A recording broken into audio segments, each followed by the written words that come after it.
आमच्या वसतिगृहाचं इथे प्रवेश पूजा संपन्न झाली आणि त्यानिमित्ताने आज आम्ही भजन इथे ठेवलेलं होतं, तेही आता पूर्ण झालेलं आहे. तर बाबांच्या मूर्ती साकारण्याचं स्वप्न हे माझ्या वडिलांचं होतं, श्री प्रवीण पाटील यांचं. तर हे वसतिगृह होईल अशी आमची स्वप्नातही आम्ही विचार केलेला नव्हता, पण बाबांच्या कृपेने सगळं झालं. तर पप्पांचं हे स्वप्न होतं की बाबा आपल्या वसतिगृहात येऊन राहावे. तर मूर्ती बनवण्यासाठीचा कालावधी हा पूर्ण 8 महिन्यांचा लागलेला आहे. ती मूर्ती पहिले स्केच पासून तर पूर्ण स्ट्रक्चर उभारण्यापर्यंतचा 8 महिन्याचा काळ इथे गेलेला आहे.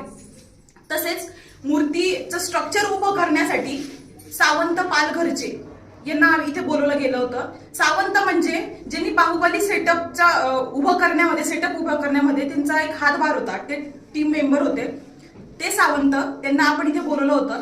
त्यांच्यामुळे ही मूर्ती इथे साकारण्यात आलेली आहे. आणि प्लस पेंटिंगचं काम हे पंढरपूरचे सगळे वर्कर्स होते, पेंटर्स होते, त्यांनी केलेलं आहे. आणि एक विशेष गोष्ट अशी झाली इथे की जे साकारणारे होते सावंत किंवा बाकीचे टीम, सावंतांना तर थोडी माहिती होती, पण बाकीचे जे टीम वर्कर्स होते त्यांना महाराजांबद्दल फारशी माहिती नव्हती. जसं आईने किंवा बाबांनी त्यांना सांगितलं की अध्याय वगैरे त्यांना थोडेसे इन शॉर्ट एक्सप्लेन केले, तसं ते करत गेले. आणि ते पूर्ण झाल्यावर अक्षरशः ते बाबा समोर बसलेले असा मला भास होत होता सतत, किंवा आताही तुम्ही समोरून बघितलं तर बाबा साक्षात समोर आहे असं वाटतं. आणि या सगळ्या गोष्टीला जवळजवळ 1.5 ते 2 लाखाचा खर्च आलेला आहे. यात त्यांनी मटेरियल पॉलिपेप हे वापरलेलं आहे. आणि पेंटिंग लोक हे पंढरपूरचे होते, तर त्यानंतर हे स्ट्रक्चर उभं झाल्यानंतर ती वेगळी टीम येऊन त्यांनी इथे सगळ्या गोष्टी केलेल्या आहेत. आधी माझी संकल्पना होती की बाबांचं एक 4x4चं पोर्ट्रेट आपण इथे आपल्या वास्तूमध्ये अस्तित्वात आणावं.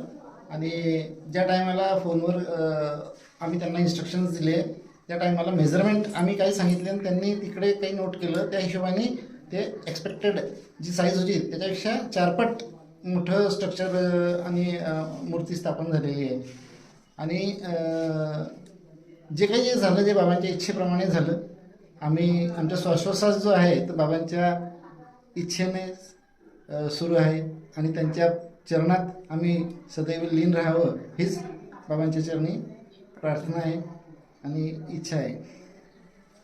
गण गण गणात होते, गण गण गणात